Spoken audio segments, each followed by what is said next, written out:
Hello everyone, कैसे हैं आप सब। एक बार पुनः शिव कोचिंग क्लासेस पर स्वागत है। उम्मीद करता हूं आप सब अच्छे होंगे, मस्त होंगे, बेहतर होंगे, आपकी पढ़ाई बेहतर चल रही होगी। क्लास 12 फिजिक्स एनसीईआरटी में बच्चों चैप्टर 6 चल रहा है, जिसमें आज बात करेंगे हम लेंज के नियम पर। लेंज के नियम से क्वेश्चन हमेशा पूछा जाता है और मैं गारंटेड कहता हूं कि यदि अंत तक देखते हैं तो आप अच्छे तरीके से सीख जाएंगे। और हाँ बच्चों, जैसे आप फिजिक्स का नोट्स लेना चाहते हैं तो आपको मेरा पर्सनल नंबर पता होगा, और नहीं पता तो नोट कर लीजिए 9685299149 9685299149 9685299149। ये मेरा पर्सनल नंबर है, इस पे आप व्हाट्सएप करके जानकारी ले सकते हैं। ऑल चैप्टर के प्रॉपर नोट्स दिए जाते हैं ताकि आपकी प्रॉपर तैयारी हो सके। तो चलिए बच्चों शुरू करें लेंज का नियम। लेंज का नियम क्यों लाया गया भाई साहब? जैसे आप लोगों ने पढ़ा था फैराडे का नियम कि चुंबक और कुंडली के बीच आपेक्षिक गति होती है तो कुंडली में धारा बहने लग जाती है। अब इस कुंडली में जो धारा बहने की दिशा है इसको फैराडे साहब ने तो बताया नहीं, तो लेंज साहब आ गए। 1834 की बात है। जर्मन वैज्ञानिक हेनरिक लेंज ने विद्युत चुंबकीय प्रेरण के कारण जो प्रेरित दिशा है, प्रेरित धारा है, उसकी दिशा ज्ञात करने के लिए एक नियम का प्रतिपादन किया जिसे लेंज का नियम कहते हैं। ठीक है। विद्युत चुंबकीय प्रेरण की घटना क्या कहलाती है बच्चों? जब चुंबक को कुंडली के पास लाया जाता है या कुंडली को चुंबक के पास लाया जाए, कुछ भी कर दें हम, यानी चुंबक और कुंडली के बीच आपेक्षिक गति कराई जाती है तो फलस्वरूप कुंडली में एक प्रेरित धारा उत्पन्न हो जाती है। इस प्रेरित धारा उत्पन्न होने की घटना को हम बोलते हैं विद्युत चुंबकीय प्रेरण। सिंपल है बच्चों, मतलब चुंबकीय प्रभाव से विद्युत क्षेत्र जनरेट हो जाना, विद्युत धारा उत्पन्न हो जाना, ये चुंबकीय प्रेरण प्रभाव यानी चुंबक के प्रेरण से विद्युत उत्पन्न हुआ, इसलिए विद्युत चुंबकीय प्रेरण का हम कारण बता सकते हैं। सिंपल है, चीजें क्लियर हो रही है। छोटे छोटे टॉपिक जो पुरानी चीजें उसको भी हम ऐड करके बता, क्योंकि शब्द जो आ जाए वो पता होना चाहिए। अब इसी विद्युत चुंबकीय प्रेरण से बच्चों, जैसे मान लीजिए हमारा एक क्षण चुंबक है, इसको हम कुंडली के पास ला रहे हैं तो भाई साहब इसमें धारा बहने लग जाती है। ठीक है। अब धारा बहने लग जाती है, लेकिन धारा की दिशा कैसे होती है? इस प्रेरित धारा की दिशा ज्ञात करने के लिए लेंज का नियम प्रयोग किया जाता है। मतलब लेंज साहब ने एक नियम प्रतिपादित किया जिससे प्रेरित धारा की दिशा ज्ञात हो जाती है।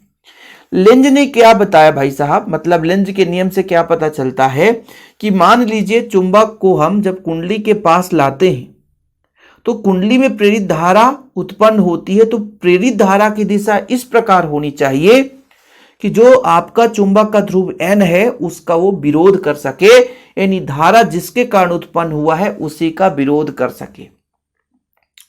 मतलब ये आपका क्या है बच्चों? एक कुंडली है, कुंडली में धारा ऐसी होनी चाहिए कि वो चुंबक के सिरे का या चुंबक का विरोध कर सके।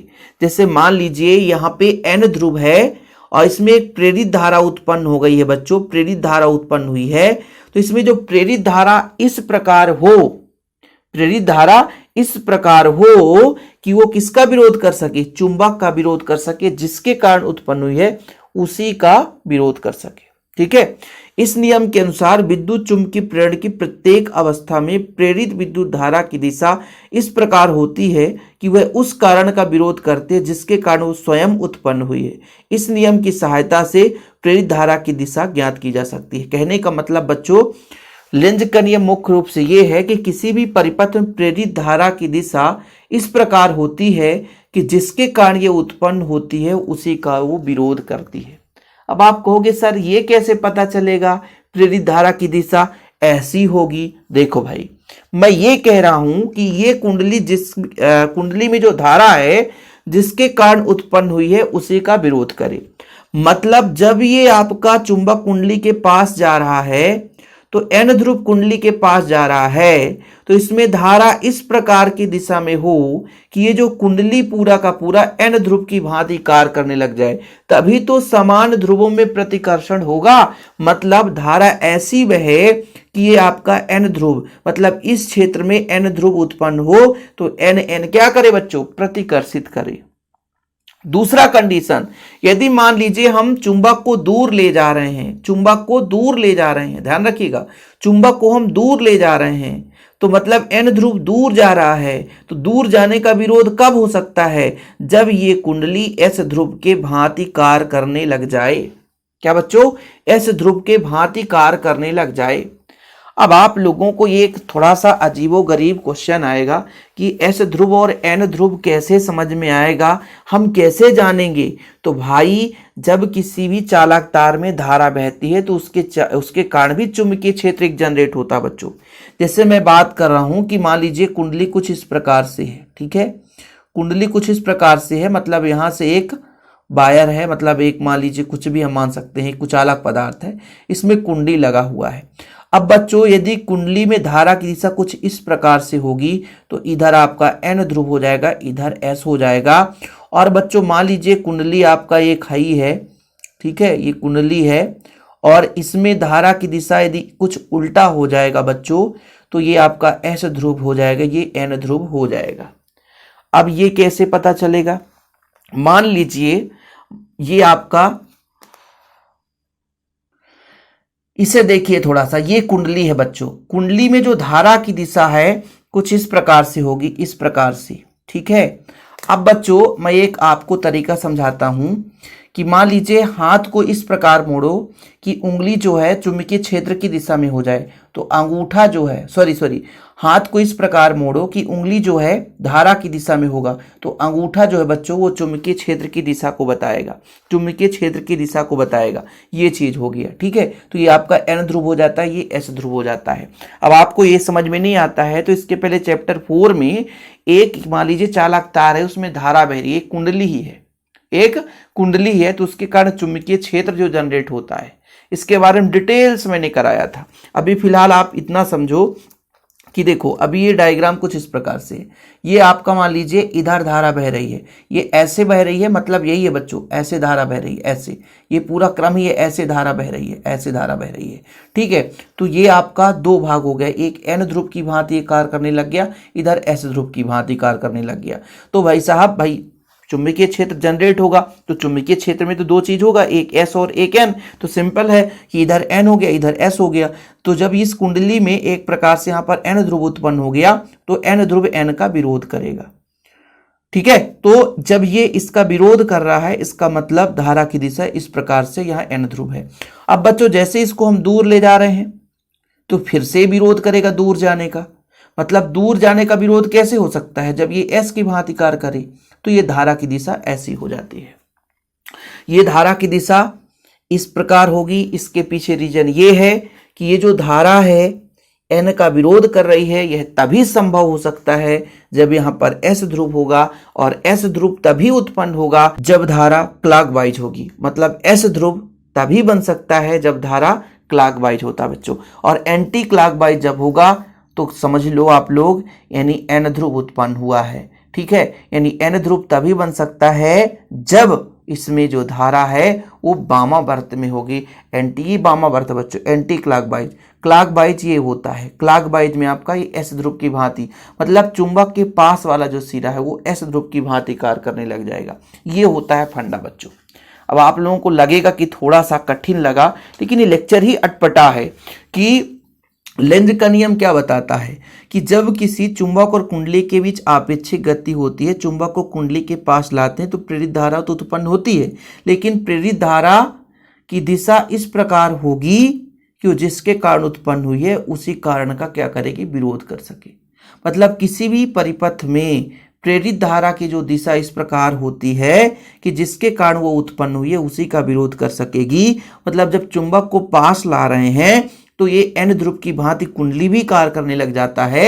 ये n ध्रुव की भांति कार्य तभी कर सकता है बच्चों जब इसमें धारा एंटी क्लॉकवाइज यानी विपरीत यानी वामावर्त दिशा में होगा, तो ये हो जाएगा इस क्रम से धारा। लेकिन वहीं पे जब चुंबक को हम दूर ले जा रहे हैं तब ये इसका विरोध करेगा, तो ये तभी विरोध कर सकता है जब s ध्रुव की भांति कार्य करेगा, और जो कुंडली है s ध्रुव तभी कार्य कर सकता है s ध्रुव की भांति जब उसकी धारा की दिशा क्लॉकवाइज होगी। ये मेन फंडा है कि किसी भी कुंडली में प्रेरित धारा की दिशा इस प्रकार होगी कि वो जिसके कारण उत्पन्न हुई उसी का विरोध कर सके। अब यहां पर इसकी धारा किस प्रकार होनी चाहिए, ये वामावर्त होनी चाहिए ताकि n ध्रुव की भांति कार्य कर सके और n का विरोध कर सके, क्योंकि n पास आ रहा है। अब बच्चों n दूर जा रहा है, मतलब उसको दूर जाने से रोकना है, तो यहां पर s ध्रुव बनना चाहिए। और s ध्रुव तभी बन सकता है जब इस कुंडली में धारा की दिशा दक्षिणावर्त होगी, यानी क्लॉकवाइज हो जाएगी। तो इससे पता चल जाता है कि प्रेरित धारा की दिशा मान लो इस प्रकार होगी कि वो जिसके कारण उत्पन्न हुई उसी का विरोध कर सके।